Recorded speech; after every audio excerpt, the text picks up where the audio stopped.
Welcome to Porch Play Chats, sponsored by the American Association for the Child's Right to Play, or more affectionately titled IPA USA. IPA USA is the USA affiliate of the International Play Association, and as part of our efforts to promote play, we've introduced Porch Play Chats. There are over 200 of them available to you free, and you can find them at the IPA USA website. Be a friend on, oh God, here we go. Subscribe to our YouTube channel, be a friend on our Facebook page, or follow us on Instagram. And you can also find us on Spotify. Up in the top right-hand corner of the IPA USA website are the links to each one of those platforms. Magically, every Monday morning, a new Porch Play Chat will appear in your feed. I'm Deb Lawrence, and I'm president of IPA USA. With me on the porch is Lisa Murphy. Hi, Lisa. Hello. And Heather Bernt-Santy is joining us. Heather has Yay. over, and we're so happy she's here. We love Heather. Heather has over 30 years of experience living her commitment to children, their families, and their teachers. You might know Heather from her podcast, The Early Childhood Nerd, but she also loves her work as a speaker, consultant, writer, professor, and she's held every position possible. We are very in tune that way. From started as a sub in an early care and education program all the way up. So this career, this profession does have a career path. She's Heather is an enthusiastic believer in the child's right to play and in her research and the research that tells us play is right. And you can find Heather at www.earlychildhoodnerd.com/podcast. So I'm really excited about what we're talking about today, unpacking quality and the focus on quality that takes play out of the equation. Please help me. This is a problem. I think for a while I've been feeling like the word quality is just too there's no real definition to it, but we throw it out there like there is this common understanding. And lately I've just been in lots of conversations where we're talking about solving a problem like parents not having access to childcare, or there's not enough staff, and so the classrooms aren't open or whatever. And so we'll say, well, then we need to do X, and we'll say, but it has to be quality, and so far all I can get from those is that they're referring to our quality rating system in Indiana, which is an attempt to define and identify quality, but it's just sort of becomes a crutch, right? We've met this checklist, but if you asked the average everyday person in a classroom in one of those places, what makes you quality, I wonder what they would say. And I think these quality standards tend to focus on staff qualification in terms of CDA or degree or something, and like the kind of learning materials, quote unquote, or learning areas you have to have in your classroom. And it doesn't leave a lot of space then for play, because the interpretation often is, to be quality, I have to look like school and I have to be focused on teaching all the time. Mm-hmm. And I think that contributes to pushing play out of spaces.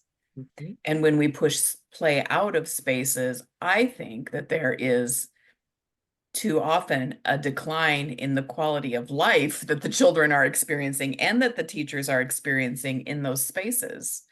When we think about physical health, if they're not allowed to move and play, that impacts their physical health, their psychological well-being. If they're not having any agency or able to make choices, or they're constantly being asked to do things that they're not developmentally ready for, what is their, we can talk about a quality childcare setting, but what is the quality of life that they're experiencing in the program? I think it's two different things. And I think play is in there somewhere, needs to be in there somewhere. So, and I'm really glad that you brought that up, because one of the things that people are always telling me, it goes back to that. We've had this conversation 2 or 3 Porch Play Chats ago, around agency. Mm-hmm. And when teachers feel like they have to meet and they have to be perfect, and I'm going to pick on one of the environment rating scales. So, Please. Ooh, which one? any of them really, but Yeah. let's just take the one about hand washing. Yeah. Okay.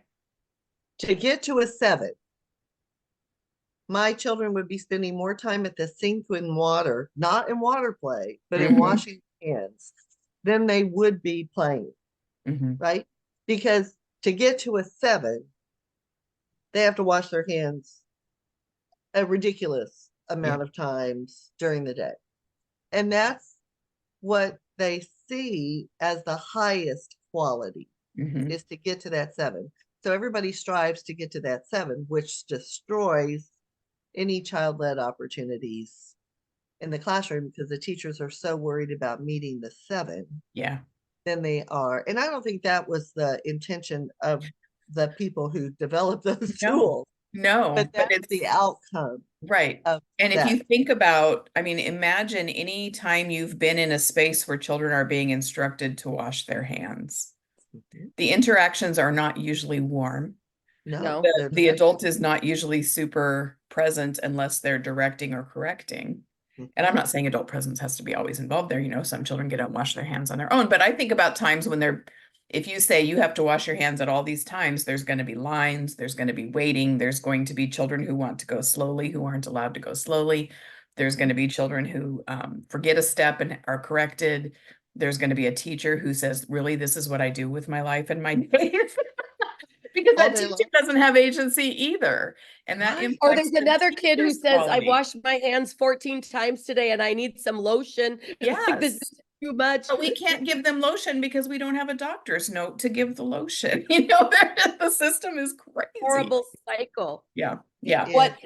But I think it goes back to the very basic question that either we all implied or Heather specifically said, is if there isn't necessarily a generally accepted definition of what this word means, the default setting lately, and when I say lately, I mean the last 25 years, has been the number, right? If you are aligned with a program that has to be aligned with a rating scale, the rest is all lip service. Yeah. People are looking at the score because the score is tied to funding.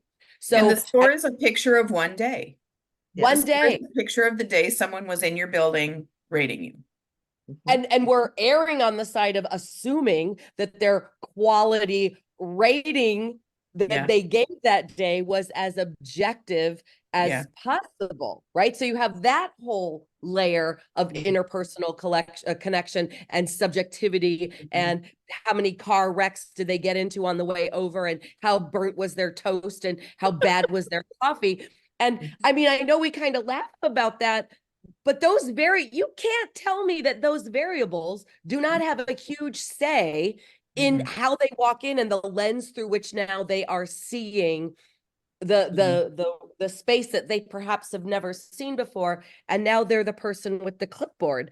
And that's a lot of power. And I do also think quality of life for the educator in the room, the adult in the room, then they get into their head, right? Now I'm being observed, I'm being judged. And, now it might not look like I'm doing a good job, when we're missing the whole point of why we're there. Yeah. And it's not that we shouldn't have observations in our classrooms to help us improve, right? To help us see things that we're not seeing, to help us have some coaching or ideas on how did the day go? What worked well? What didn't go well? Have you thought about, all that coaching language that might help a teacher improve the interactions with children, the way the day flows, how cleanup happens, and how often, what the teacher strategies are for transitioning children, all that really important. But when we begin to tie it to funding, or when we begin to put more weight on the licensing inspector that may come once a year or once every 5 years in some states, and that, they could walk in the door every day. Well, every day you should do your absolute best to be in ratio, but you're not going to be in ratio every day, right? Yeah. Because someone's going to start throwing up and have to leave, and you need to get somebody else in there, and hopefully you have someone, or Yeah. you're going to be in the classroom. So, I think this idea is we have to be perfect every day is what's keeping us from giving children a wonderful, enriching experience in the day. And I want to throw out Tom Bedard's quote.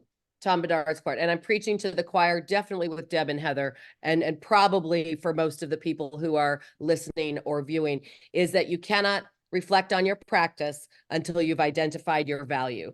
Yes. So if the spoken or unspoken value in this environment is a high score, then that means that my practice, whether I believe that or not, my practice to some degree is going to be compromised unless as an entity, as a school, as a childcare program, if we are so consistent with having our practice represent our value, then I'm not going to be worried about a 5 or a 4, because we're able to articulate that, yes, that isn't the highest score, but let's show you how it still is now in line with our value. And I think that, Heather, honestly, not to minimize it and make it sound like that's all you got to do, but that is, I think, what allows play to stay center in the conversation, is that for whatever reason, we have to be aligned with this rating scale. We have to just be mindful of it. But I don't ever want you to compromise our value for this practice. Like the consistency of value in practice becomes, in some environments, more important than a high score. Yeah. Yeah. So how do I we think help that's the only people? way to keep play front. That's the only way. Right. Well, but we also have to be thinking about the funding sources. Because I think the whole quality rating and improvement systems, NAEYC accreditation, all of the different tools that states use have really great intentions, but we've lost the purpose of what we should be doing with children because of these good intentions. And so before we can change what's happening in those classrooms, we really have to shift the perspective of the people who are holding the funding. And it goes back to, what do you want to see happening? What do you know in your heart is best for children? What do you know based on your education of what's best for children? And why isn't that the focus? I mean, I would flip-flop that.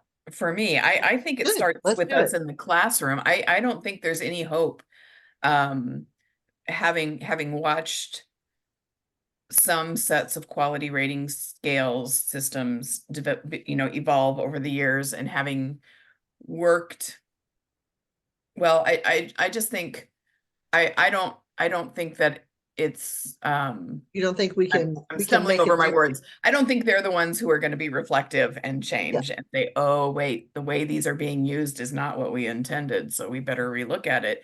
I think it has to be the people in the space with the children every day. And there's only so often that I can hear, and I've said it myself, I want to be clear about that, but there's only so many times that I can hear, well, we can't do that because we're accredited, or we can't allow that much play because we're level 4 or whatever, before we have to say, do you really believe in play?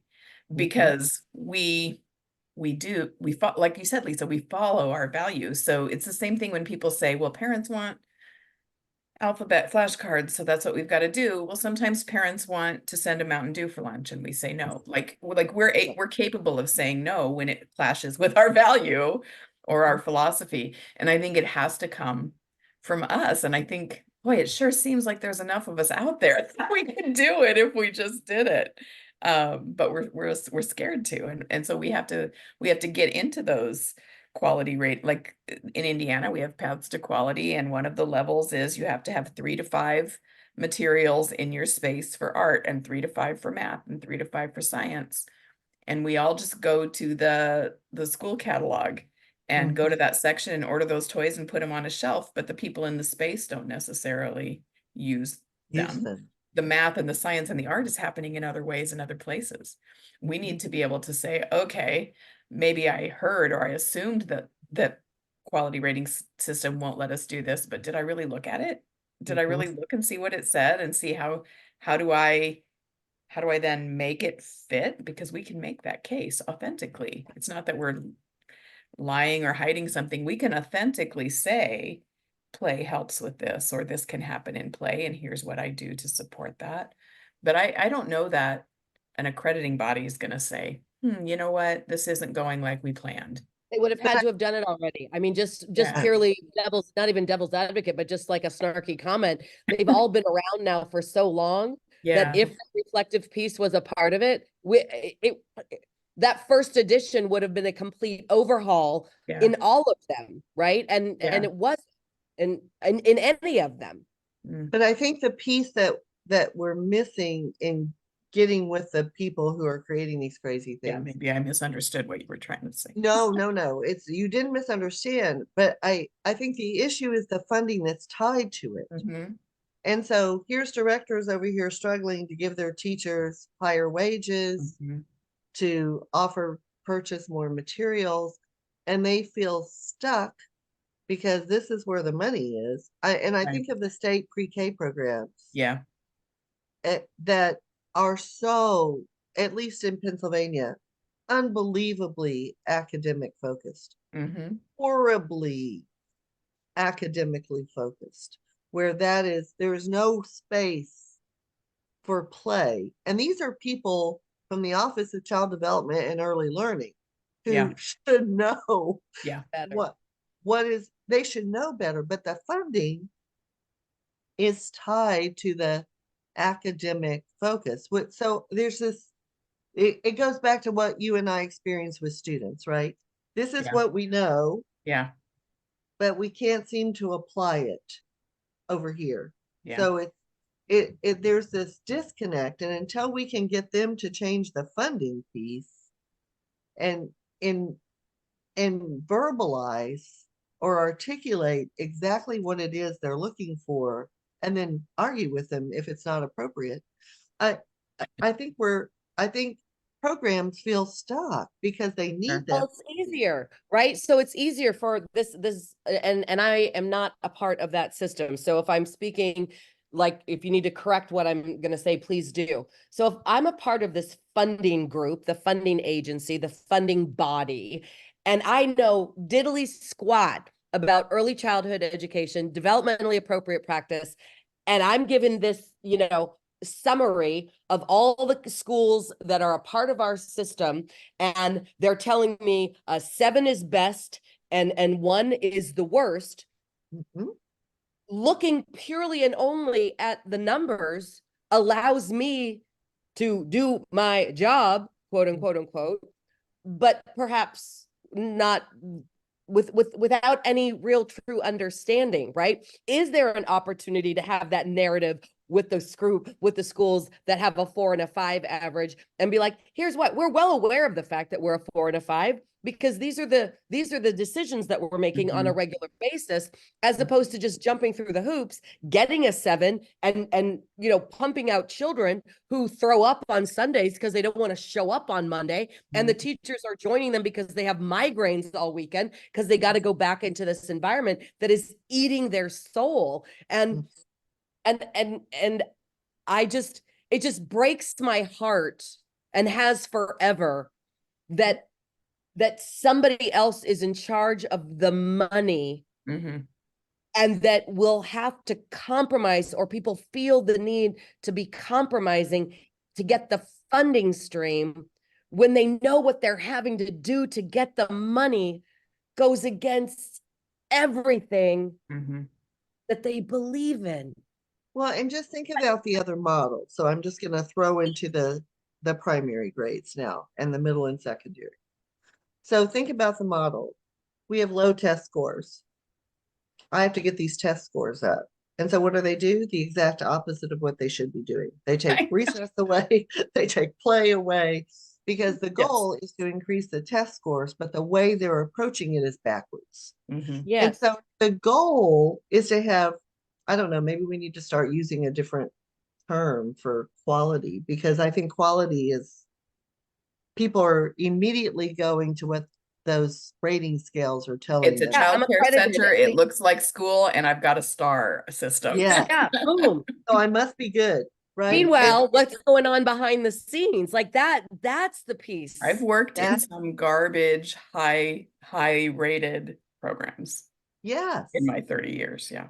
Where you don't see what should be happening because people are, okay, so then one more little soapbox, and I promise we'll get back to the subject, but it's like that extrinsic motivation. We want the star or the 4 stars or the NAYC accreditation But versus what's best for children, that intrinsic of knowing that what you're doing with children is what's best for children, not for the extrinsic motivate. And so, it's not for the schools, like, and not for the school. not so that, yeah. Yeah. So I told you were opening a can of worms, but it's a great can that I think but there's we have. so many worms. There's so many worms out there, and that I think we have to help teachers move. I mean, the pressure, I just think about the pressure on primary grade teachers and middle and secondary, right? Yeah, for sure. The pressure, we have to do this, because here's the penalties if we don't. The pressure on early childhood teachers who have to make the 7, they think, on the environment rating scale or on any of the other assessments. They're all rating, right? They're all judging you. They're all determining whether you meet or don't meet the criteria.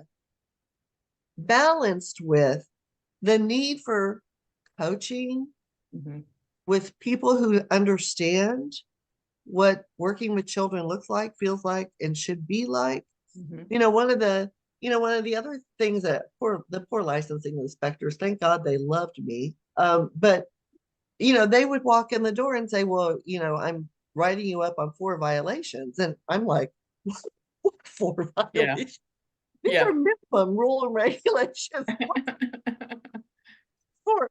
And she would say, well, I didn't see this. And I would say, where is that in the rules and regs? I don't remember reading that. And I kind of know that. I've been doing this a long time.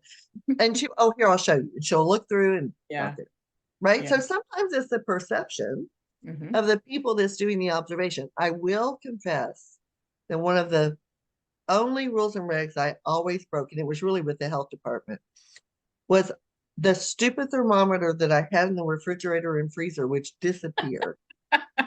And they would catch me on it. Yeah. It could be broken and not functional, but it needs to be in that fridge. Yeah. I understood the importance of why it needed to be there, but it was always missing. Yeah.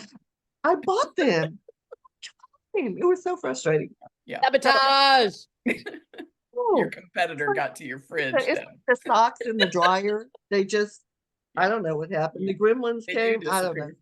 But I think we're in this situation when it's tied to funding that people feel so much pressure, instead of saying, I'm going to do what's best for children. Because the other big piece is, when NAYC comes for NAYC accreditation, and we won't go with what the standards are at the moment, but when they come, they're there for 1 or 2 days, and then they're not there for 5 years. And so sometimes people perform for 1 or 2 days. How does that make you feel, that you're only accredited for 1 or 2 days when NAYC is there and the rest of the time you slack off? That's not. But I could argue both sides of that too. I was going to say, think about why you're different on those days. Yes. And what is the difference? And am I, like I said, I've worked in places that had the highest quality rating and were accredited, and had all the things in the room that we were supposed to have. But most of the teachers in those spaces, if you'd said, what is it that makes you accredited, couldn't really tell you. But also the interactions and the behavioral expectations were so out of the line. opposite of being developmentally informed or being what we knew when we read about quality, it really usually focuses on like group size and child adult ratio, but also relationships and that all happens more easily when we're letting children be children and we're playing than when we're trying to turn children birth to 5 into elementary school students, because that's what someone else thinks quality is. Well, and then again, I want you to think about the pressure. Parents want their children to be successful. Maybe these parents didn't do well in school, so they want their children to do better than they did in school. So they're carrying all this baggage. And they've been lied to about what that looks like. And they've been lied by to marketing about what they should be doing and what age they should be doing it in. And they want their children to be successful. So directors who need to fill their buildings so that they can pay their staff, so that they can run a successful program, are doing, I always say, all children love chocolate. That doesn't mean they should have it all the time, right? Parents want what this is for their children, so we should find a way to show them that what we're doing is going to get them ready for their next life, right? And instead of succumbing to, they want the worksheets that they had in first and second grade. So we're at this point, I think, in the profession where we've lost, well, we know what we need to be doing, but what we're doing is there's this distance. And I think that people need help in finding the path to make what they know they should be doing and what they're doing fall together again. And that's going to take some agency. And we talked about a couple of Porch Play Chats ago, where they have to have this sense that they do have power in their classroom to do what's right for children. I think, I don't want to speak globally, and I don't want anyone to be like, oh, you just don't understand what it's like to work in the classroom or in the centers anymore. But I think we have more power in those spaces than we think we Give do ourselves. a lot of times. I mean, especially right now, who's going to get fired? That's what I keep saying. Like, if there's this great, tremendous shortage, we should all be, it should be like a work-in strike where we're just all going to play and see how, see how it impacts all these things and see how we still make it fit those requirements. But again, I know that's a sweeping overgeneralization, but I think we have more power a lot of times than we feel. I believe it is. I don't think it's a sweeping arch. No, I don't think it at all. But I think that comes back to the confidence piece too. If I am confident enough with my understanding of development, of child development theory, of play, then I'm going to be more confident in, I'm going to use that to my advantage, especially right now. I've been telling folks, if this has been the year, like if you're on the fence, but you're ready to rock and roll, this is the year to do it. Pull the diesel out of the closet. Nobody's going to fire you. I promise you. I promise you. I wanted to make a comment about how, like when I had my childcare center, and very rarely would anybody ask if we were aligned with like Eckers or a rating scale, or very rarely they would ask. And if they did, I said the same thing as you guys, right? Like what specific piece of that, and not to be a brat, but I want to know what you know about it. Or did somebody just put a question in your ear that you're talking back to me on? I used to tell people all the time, if you as a program being aligned with Eckers is raising up your interactions. Like if you needed a checklist to tell you to squat down, make eye contact, and say good morning and welcome as people are coming in, then I'm glad you're aligned with it. But in fact, your alignment is bringing you down, because the truth of the matter is that you were doing more than what was outlined. Like that's always been a curious question. Did your interaction go up to get accredited? Or do you have to dumb it down? Because if you're already up here, just take the star and get on with your day. But if it got you up to a baseline, well, then I'm glad you're doing it. But please know that it is more. I've always been concerned, and I think Heather and I, you've talked about this with me many times, is that it's become a ceiling instead of a baseline. Like if you really think back as to how we were interacting with children and setting up the space and making sure the materials reflect the children and all of that, we were going above and beyond. And so that's been my concern, is that we've actually watered down what we, quote unquote, what we used to do in the name of quality and in the name of readiness. And that, it just concerns me, and it's easy for me. I'm like, I'm just going to choose not to be aligned with it. Right. I'm not going to do it. I'm not going to take your money. But I was in a position in the community that my school was in to be able to say that. And I'm well aware of the fact that not everybody's there, that you do need that funding that's tied with it. And then I would say, if I was called in to assist, let's have that conversation about when to be developmentally inappropriately appropriate as possible. I quote that all the time in class. How close can we get to that? Like, this is what I know we need to be doing, but at the end of the day, I got to keep the bills paid. So this is how far I'm willing to go with that. And maybe that's the nugget, right? That can help us. It's not bad to be aligned with those things, because there might be very practical reasons why a program or a school is aligned with them. But let's just make sure that we're not selling our souls and compromising the life. And like you said, the life experience of the people in this building are worth more than that number. Right. Well, and when we can take a step back, and I think this is the other big piece that we've sort of lost perspective, because we feel this pressure from everywhere. We feel it from families.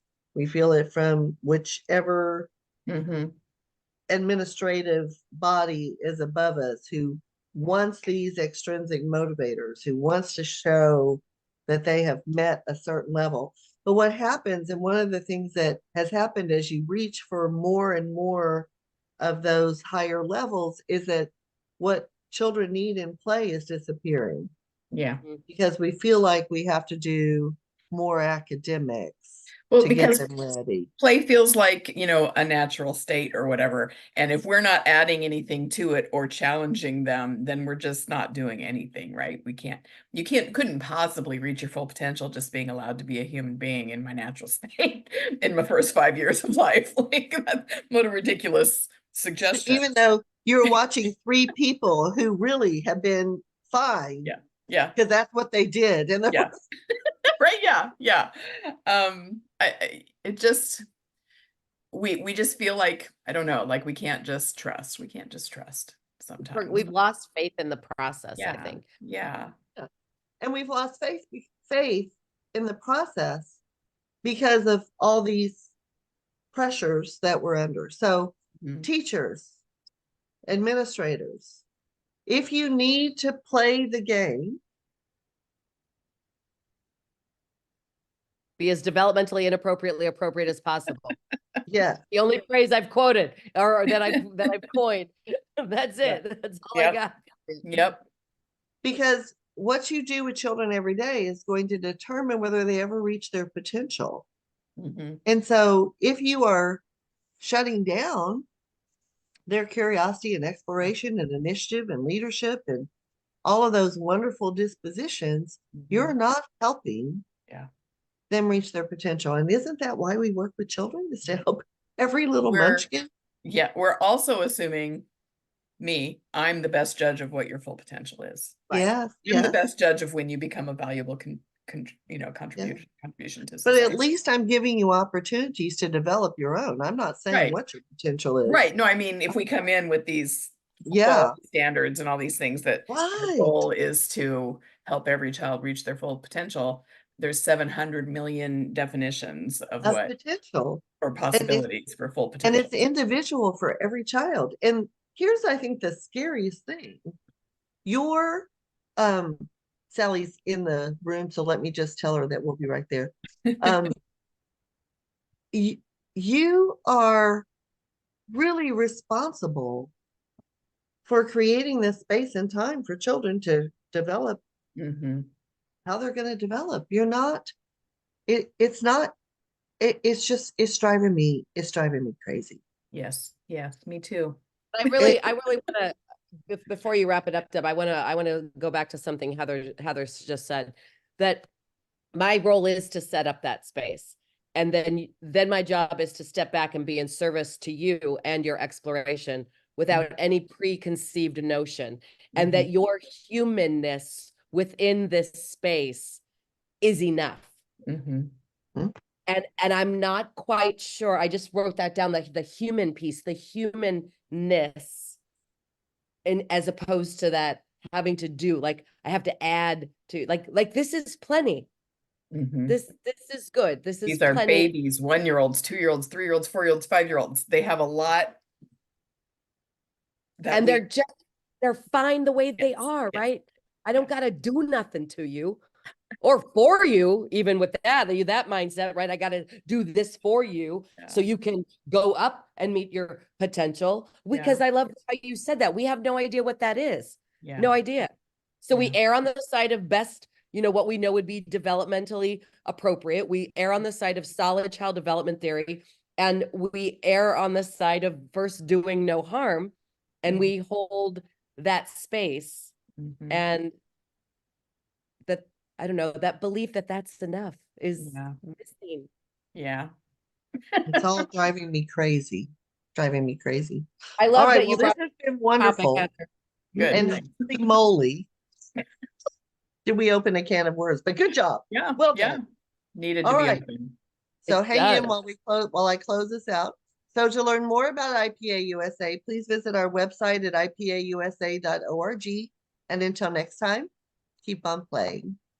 Bye-bye.